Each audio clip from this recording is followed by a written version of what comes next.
So ఇప్పుడు మనం admission block చూస్తూ వచ్చాం కదా. సో మనతో పాటు సౌత్ ఇండియన్ అడ్మిషన్ కోఆర్డినేటర్ జ్యోతి గారు ఉన్నారు. ఒకసారి ఆవిడతో మాట్లాడి అడ్మిషన్ ప్రాసెస్ ఏంటి, ఎలా ఉంటుంది, ఇవన్నీ మాట్లాడి తెలుసుకుందాం. హాయ్ అండి. హలో. మేడం చెప్పండి, ఇప్పుడు యాజ్ యూజువల్ మనం చూస్తున్నాము, మేము వచ్చేటప్పుడు చూస్తూ వచ్చాము, సేఫ్టీ అండ్ సెక్యూరిటీ మాకు అర్థమైంది. బట్ ఆన్ యువర్ వర్డ్స్, ఎందుకంటే పేరెంట్స్ చాలా ఆలోచిస్తూ ఉంటారు ఒక ఆడపిల్లకి పంపించాలి అంటే. So on your words, how would be the security facilities ఎలా ఉంటాయి? నా పేరు జ్యోతి అండి. ఇక్కడ నేను సౌత్ ఇండియన్ కోఆర్డినేటర్ అండి. నేను ఇక్కడే ఉంటాను. Being a Telugu girl, I work here. Okay, coming to security, mainly girls మనం తెలుగు స్టేట్ అని దూరం వదిలేసి ఇంత దూరం రావాలి అంటే పేరెంట్స్ చాలా ఆలోచిస్తారు. కానీ ఇక్కడ ఒక సపరేట్ బ్లాక్ ఉంది అమ్మాయిల కోసం. వాళ్ళకి సపరేట్ వార్డెన్ ఉంటారు, పర్మిషన్ లేని బయటికి పంపించరు. అక్కడ నుంచి బస్సు ఉంటుంది మనకి కాలేజ్కి రావడానికి. ఇక్కడ కూడా అవుట్ పాస్, ఇన్ పాస్ ఉంటాయి. Female security is very important.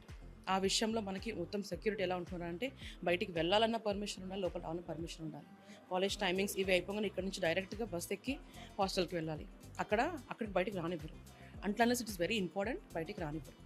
ఇక్కడ స్టూడెంట్స్కే కాదు, ఈవెన్ ఫ్యాకల్టీకి కూడా బయటికి రావాలన్నా, మామూలుగా అయితే ఫ్యాకల్టీ ఎప్పుడైనా రావచ్చు పోవచ్చు అలా అనుకుంటారు. లేదు, ఈవెన్ ఫ్యాకల్టీ, అడ్మిన్, ఎవరైనా స్టాఫ్ వెళ్ళాలన్నా రావాలన్నా even they need a pass and they need a permission. So ఫ్యాకల్టీకి ఎంత ఉన్నప్పుడు స్టూడెంట్స్కి ఎంత చూసుకుంటాం. మనం ఈ స్టేటే కాకుండా పక్కన స్టేట్ నుంచి వస్తారు, అమ్మాయిలు అబ్బాయిలు అందరూ ఉంటారు. But student security is very important. అది చాలా మైండ్లో పెట్టుకొని we have maintain very well. Security అంతా మెయింటైన్ అయ్యి ఉంది. సో సెక్యూరిటీ భయపడే అవసరం లేదు. పేరెంట్స్ హ్యాపీగా పంపించవచ్చు. We have 1000+ students, only Telugu students.